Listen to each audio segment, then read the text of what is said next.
Right, I figured I'd do a quick video on the Sprint, the methanol care. Basically, after every race, when you run methanol, you have to clean the whole system and go through the whole system and oil it. If not, it's going to gum up and worm up, and you're going to have white throughout the whole system. It'll clog injectors, fuel filters. It's basically a mess. So basically, after every race Saturday, you come back Sunday and you go through the whole system. A lot of guys don't run methanol because of just that reason. They want their Sundays off.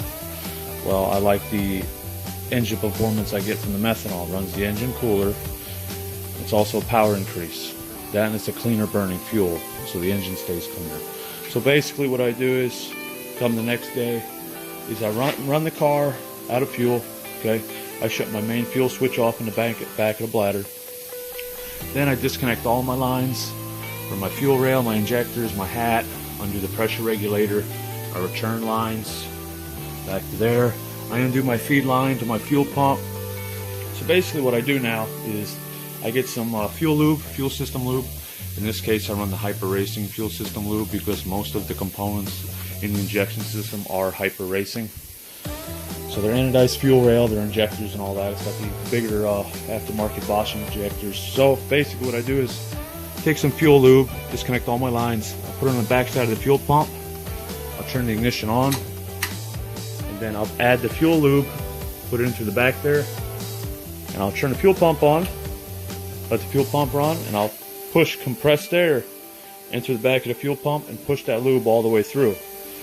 And I'll do that a couple times. So after I do that, then what I'll do is I'll take the air, I'll put a little bit of fuel system lube in the fuel rail, I'll put compressed air to it, hold compressed air to it and crank the motor over, and it should start on that fluid.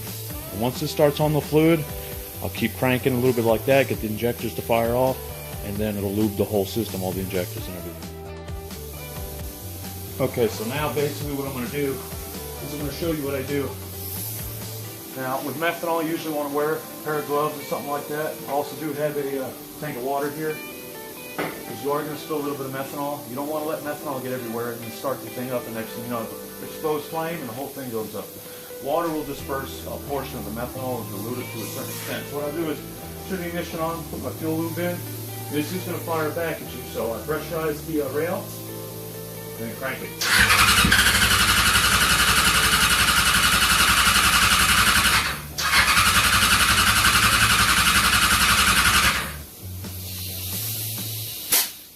Backfeed you get is all of the lube coming back out. It's under pressure. So shut the ignition back off, make sure everything's off. Sometimes it'll start, sometimes it will not start.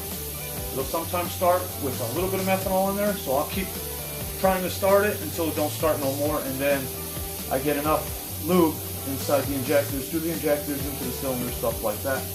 And after that, I'll do my return line, disconnect it from the back of the fuel bladder, and bleed all that out, push all the methanol out, put some oil through it. Basically, we're going to oil the whole system.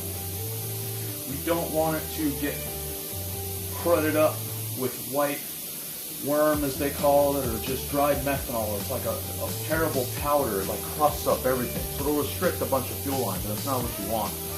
Same thing with fuel pressure regulator. Just take this, you're going to flush every bit of this out. If this crusts up, it's going to give you an inaccurate fuel pressure reading. I run about 70 psi of fuel pressure on this thing here. So it originally was 60, and I had to bump it up to 70 because of the bigger injectors. But yeah, take all the lines off, the regulator, blow everything out, get all the methanol out, lube everything up. After that, if you're going to leave all your lines undone, go ahead and take your cap off fitting, basically a plug.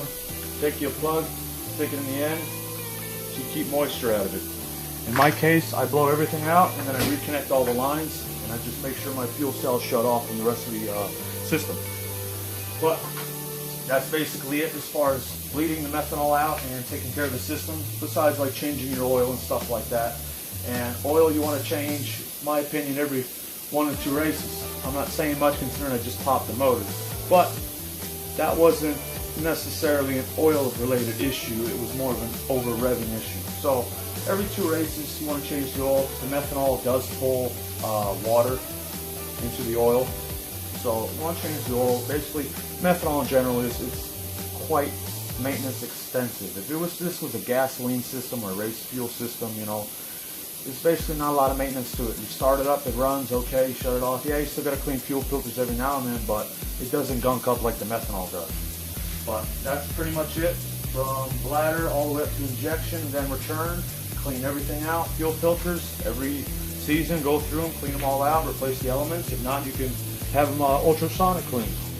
But other than that though, that's how you do it.